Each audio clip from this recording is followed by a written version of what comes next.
When Senator Dianne Feinstein returned to the Senate last week, she was accompanied by former House Speaker Nancy Pelosi's daughter, Nancy Corinne Prouda. According to Politico, Prouda escorted Feinstein around the Capitol this week and last. The arrangement comes from a long relationship between Feinstein and the Pelosi family, and Pelosi's public interest in seeing Rep. Adam Schiff take over Feinstein's seat has led to speculation about whether the former speaker has Feinstein's best interests at heart, Politico says. According to the New York Times, Feinstein has suffered from more complications from the case of shingles that she was hospitalized for in February. The shingles reportedly spread to her face and neck, causing vision and balance issues and facial paralysis known as Ramsay-Hunt syndrome. The senator's spokesperson said that she continued to suffer from the effects of the syndrome. I don't think there's any reason at this point, Jessica, that Senator Feinstein should be in office. I mean, just from the videos that we saw of her returning to Capitol Hill the other day, I don't know how anyone could look with their own eyes and say that this woman is fit for office. Yeah, absolutely not. And that's been true for some time. The fact that we have Nancy Pelosi's daughter escorting Feinstein around is shocking to me. I mean, when you think about the Nancy Pelosi Democratic Party regime and legacy, you think about her having her first job being with the Democratic Party under her father. She's only known a lifetime and career in politics. And when you think about the machine that they've created, that's what I take out of her own daughter, Nancy Pelosi's daughter, also named Nancy, escorting Dianne Feinstein around. It almost feels like the party leadership handlers are making sure things go well so that the succession to take her seat isn't going to be someone who's progressive like Barbara Lee. They really want it to be Adam Schiff. And for a party leader to be escorting around this woman who is, it feels like, with degrading health, essentially on her deathbed, she shouldn't be serving in public office. She should be at home resting. She's extremely sick. And so it's really giving like House of Cards vibes for me when I think about what's going on here. Yeah, or Weekend at Bernie's. It's incredibly disturbing. Clearly, these people do not care about Senator Feinstein's health. Otherwise, they would be encouraging her to leave early and take care of herself. I mean, it's kind of a similar situation to me to what happened with John Fetterman, because he suffered that stroke on the campaign trail.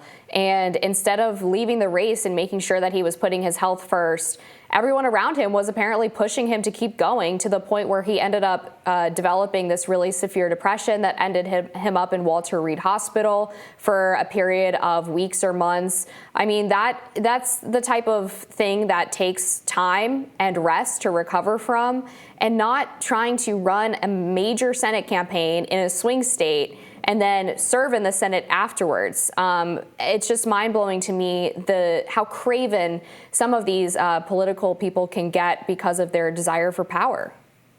Yeah, I think, like, when I think of Fetterman, I think, okay, health emergency while on the campaign trail. That's a tough situation to be in. But when I think of Feinstein, this has been going on for so many years. And there have been so many cases where it's very clear that young people in her district don't think she represents them whatsoever.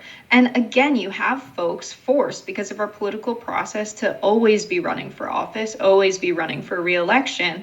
And once it's a household name and people know who Dianne Feinstein is, they're willing to check that box and elect her again without competitive primaries happening, without many people participating in competitive primaries. It's really, just obvious that our political process is degrading by how the party machine is picking who serves next and who is going to get reelected, and really favoring incumbents unless that incumbent is a progressive. This is what the Democratic Party has done for far too long. And I think they're going to keep doing it with Dianne Feinstein, and hopefully replacing her with someone like Adam Schiff is their plan. And just so people can get a better sense of just how much she's deteriorated, when she was first wheeled back into the Senate the other day, she asked, "Where am I going?" And then she told a reporter that she apparently didn't even know that she had been gone.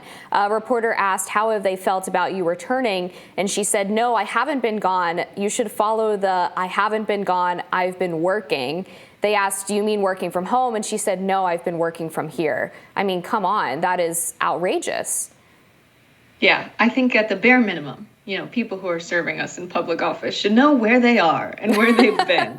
I know people have said that the cognitive tests are ageist or what have you, I really think they're necessary. We have so many people serving in public office who are dinosaurs, who will not live to see the ramifications of the policies that they pass while they're in office. That's a problem. That means not only do they not have a stake in getting things right, but when it comes to Dianne Feinstein and the likes, are they even capable of writing good policy? They don't know where they are. That's a scary state of American politics. There has to be some standard there. And the fact that there's not already is a problem. I don't think it's ageist to say you should be able to know where you are and have your bearings. You should be able to pass a basic test. And they made Donald Trump do it. And he bragged, and he was like, I passed it. I answered all of the questions right. I don't know if it's worth bragging over, but they made him take one. Dianne Feinstein should take one as well.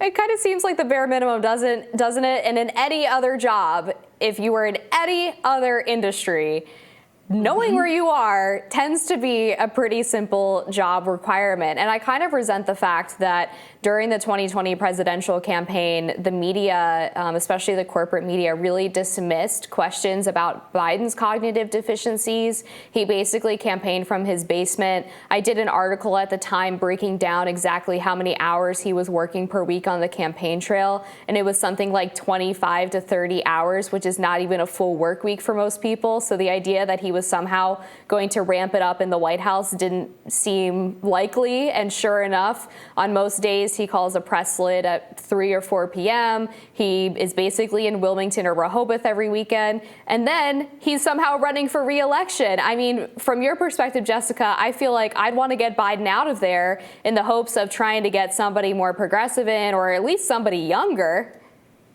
Yeah, I like to say we're not getting a run out of Biden. We're getting a light jog at best. That's the best he can do at this point.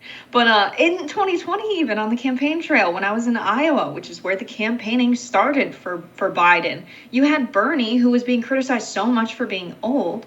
But I would see Bernie on stage and off behind stage. And he's on all the time, having deep political conversations, talking with folks in Iowa about how what's going on in the country is affecting them. And then I see Biden, who can hardly keep it together while he's stumping at the podium. And then on debate nights, it's like some nights he would be on fire, some nights he wouldn't be. And my working theory is that they were pumping the guy up with Adderall. It's not right to do. It's very Weekend at Bernie's when you think about the inconsistency in performance of Joe Biden. And when you hear folks who have worked with him in the White House and who have taken meetings with him say, I don't think he should run again. I don't think he's all there. I think he's getting old. I don't think he has it in him to serve properly. It's hurting the Democratic Party in the long run.